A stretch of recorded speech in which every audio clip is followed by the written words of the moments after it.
Hello, I'm going to talk to you for a few minutes today about excessive blushing and how easily it can be cured using hypnosis. Now, let me first of all talk about the reason why I'm speaking to you today on this video.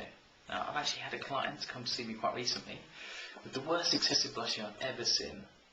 Now, blushing is one of those problems that does come up quite a lot. It's quite a common problem that we treat as hypnotherapists. I don't know why that is, it just tends to be that way. And this girl, when she came to see me, she sat down in front of me. Instantly, her skin on her face went bright red, which is quite a common reaction to someone who has that type of problem.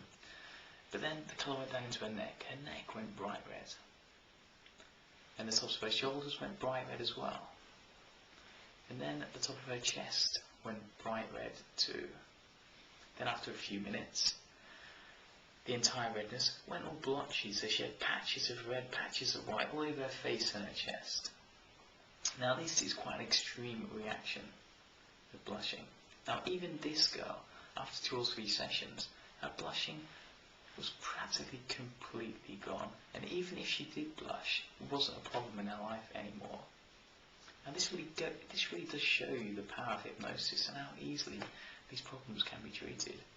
Now personally, over the years, I've had many cases of blushing, and every single one I've treated successfully. Now, how is it that hypnosis can successfully treat excessive blushing every time?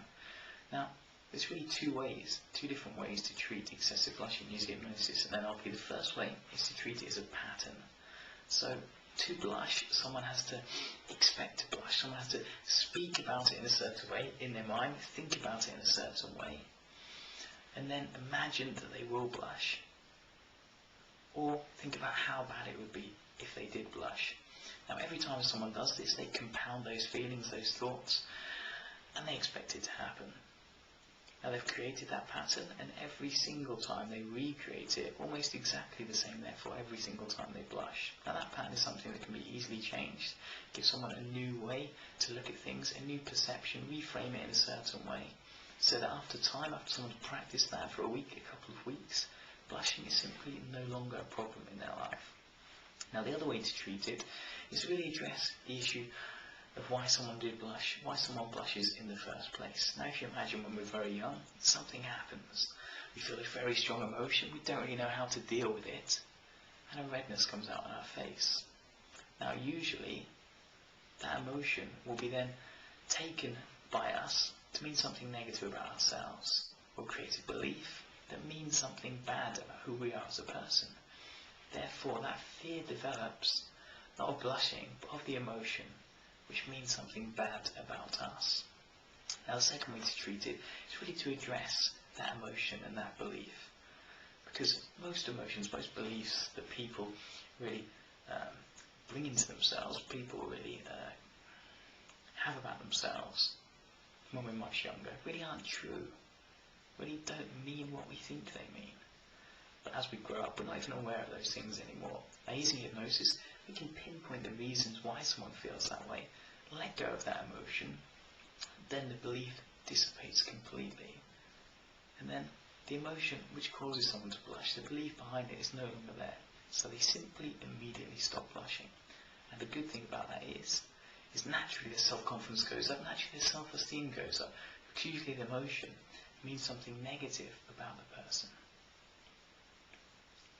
And even if they did blush, it simply doesn't matter anymore.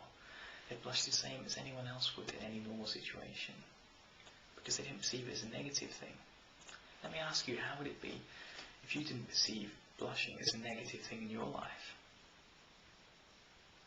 If it didn't matter, imagine if every time you blushed you laughed instead of ran away and hid and think this is the worst thing in the world. And what is the worst thing that can happen when you blush? If someone says to you, I suppose, why are you going red?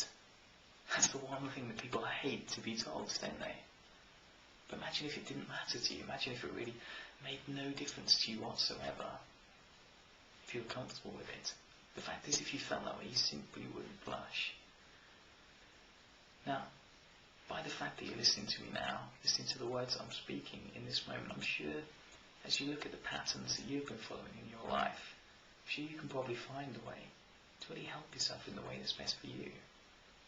knowing that as soon as you opened a small gap, as soon as you've given yourself a place where you can react slightly differently, maybe at the moment you're following in a pattern exactly precisely every single time you blush, all you have to do is say, well, is the way I'm speaking to myself really true? Do I actually have to blush that way? Are the beliefs behind those things true? And as soon as you begin to change those things, maybe one time you'll blush much less, or one time you'll blush, but it won't bother you as much, and you begin to think, well, maybe, just maybe I'm getting over this, maybe I really can conquer my blushing.